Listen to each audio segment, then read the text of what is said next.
नमस्कार दोस्तों, आज हम कलाग्राम में हैं जहां पर हम देखेंगे गंगा अवतरण का 5D प्रेजेंटेशन। जो हम सबको एक सूत्र में बांधती है, उत्तर है गंगा।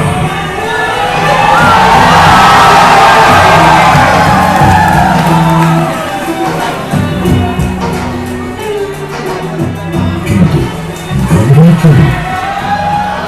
क्योंकि गंगा कोई नदी नहीं है, आस्था की अविरल तरल धारा है गंगा।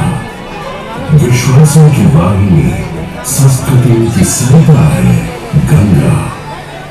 और इस स्थान पर, इस प्रयागों के राज में श्वेत रंगा गंगा का संगम होता है अपनी दो बहनों श्याम वर्ण यमुना और अदृश्य सरस्वती से। और इस त्रिवेणी संगम के कारण भी यह जगह इतनी महत्वपूर्ण हो जाती है। गंगा के उद्गम के बारे में जो पौराणिक कथा प्रचलित है वो बड़ी ही रोचक और मनमोहक है। तो आइए क्यों न आज हम आपको गंगा अवतरण की कहानी सुनाएं, दिखाएं।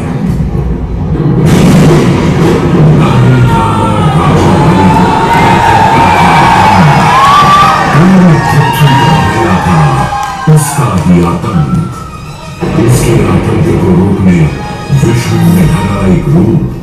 भावन मंगोल का बौना बनकर पहुंचे जहां था धूप।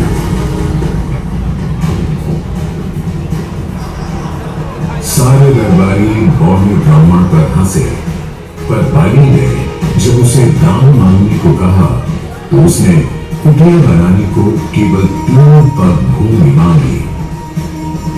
पर जब बौने ब्राह्मण ने भूमि नापनी शुरू की तो जैसे भूचाल गया।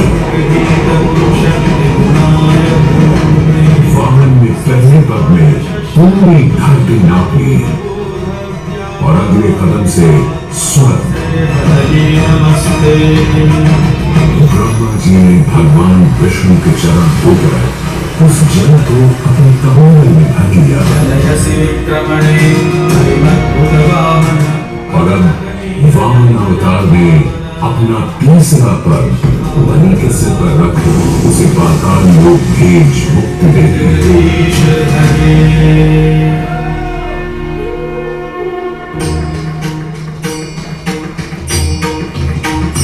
अब स्वर्ग लोक में भगवान ब्रह्मा जी ने जब चरणामृत में हाथ डाला तो वहीं से निकल आई चंचल निर्मल धवल गंगा जी।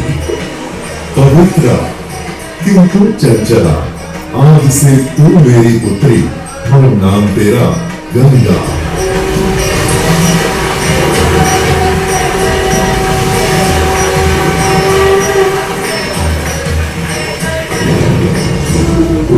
कुछ समय बाद सतयुग में इक्ष्वाकु कुल के सूर्यवंशी राजा सगर ने सारे संसार को जीतने के लिए एक अश्वमेध यज्ञ का संकल्प किया।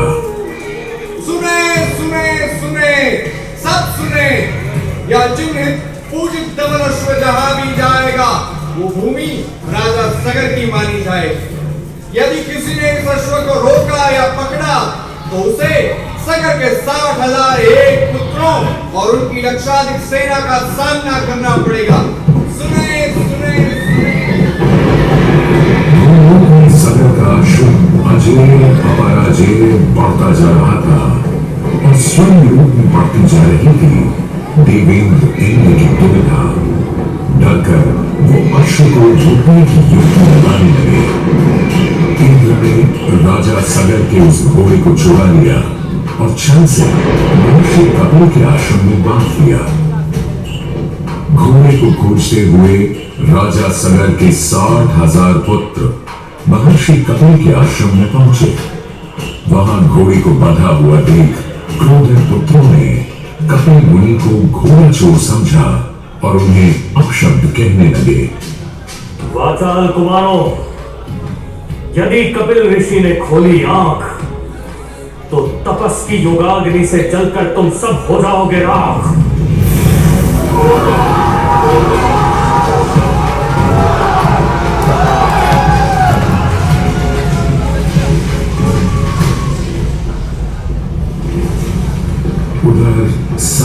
चिंतित।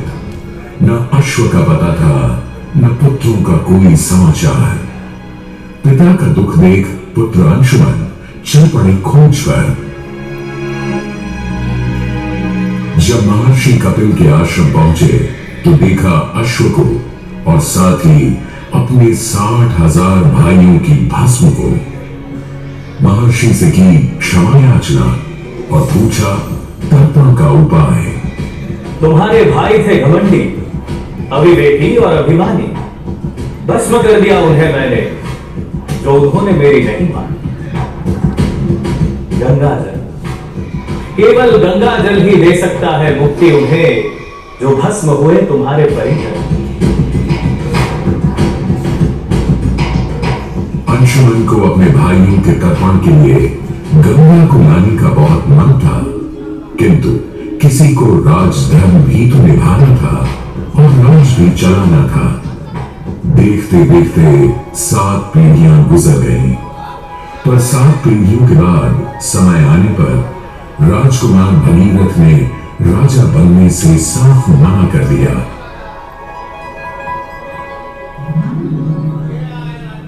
क्षमा कीजिए, क्या ये आवश्यक है कि राजा का बेटा ही राजा बने? मैं पहले तपस्या करूं और फिर ब्रह्मा से गंगा को मांग कर पृथ्वी पर ले आऊं और फिर उनके पावन पवित्र जल से अपने 60,000 पूर्वजों का अर्पण करूं।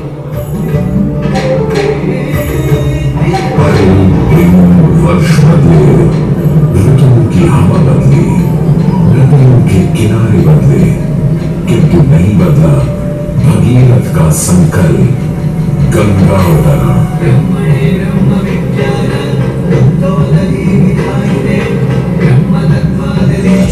पुत्र भगीरथ, हम तुम्हारे तप से प्रसन्न हैं।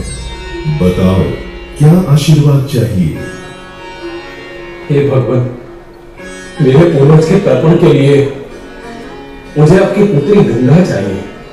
तथास्तु, किंतु यदि गंगा स्वर्ग से सीधे धरती पर गिरी तो पृथ्वी को चीरते हुए गंगा सीधे पाताल में पहुंच जाएगी। इसलिए तुम भगवान शिव शंकर को मनाओ ताकि गंगा जब स्वर्ग से नीचे उतरे तो वो उसे अपनी जटा में थाम ले। अब भगीरथ ने एक अंगूठे पर खड़े होकर भगवान शंकर को मनाने के लिए शिव शंकर का जाप शुरू कर दिया। जय मन भावन जय पति पावन शोक प्रशांत शिव शंभो विपद विहारम अदल उदाहरण सत्य सनातन शिव शंभो सहज वचन हर जल नयन वर धवल वदन शिव शंभो। कोई भी वर मांग लो आज। प्रभु, जब गंगा स्वर्ग से धरती पर गिरी तब आप बीच में उन्हें अपनी जटाओं में सांध ले, नहीं तो पूरी पृथ्वी नष्ट हो जाएगी। बस इतनी सी बात? ठीक है, ब्रह्मदेव से कहो शिव तैयार है, आने दो गंगा को, आने दो। शिव शंभो जय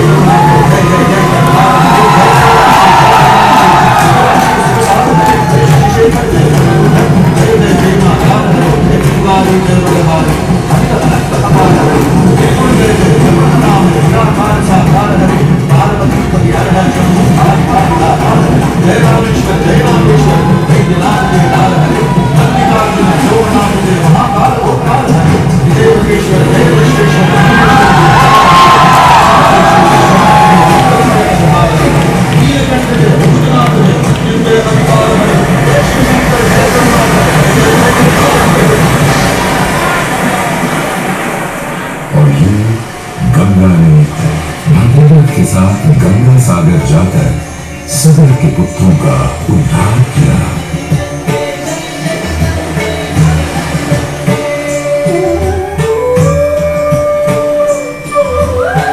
साथ ही वह भारत की सबसे महत्वपूर्ण नदी बन गई, जिसका भारत के जीवन में धार्मिक, आर्थिक, सामाजिक, ऐतिहासिक अभिदान अनंत है।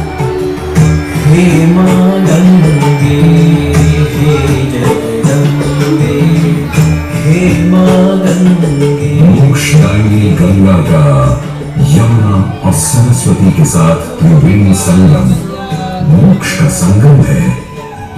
प्रत्येक 12 वर्षों में यह महाकुंभ का स्नान करता है सर्व सिद्धि प्रदान और देता है मोक्ष का वरदान।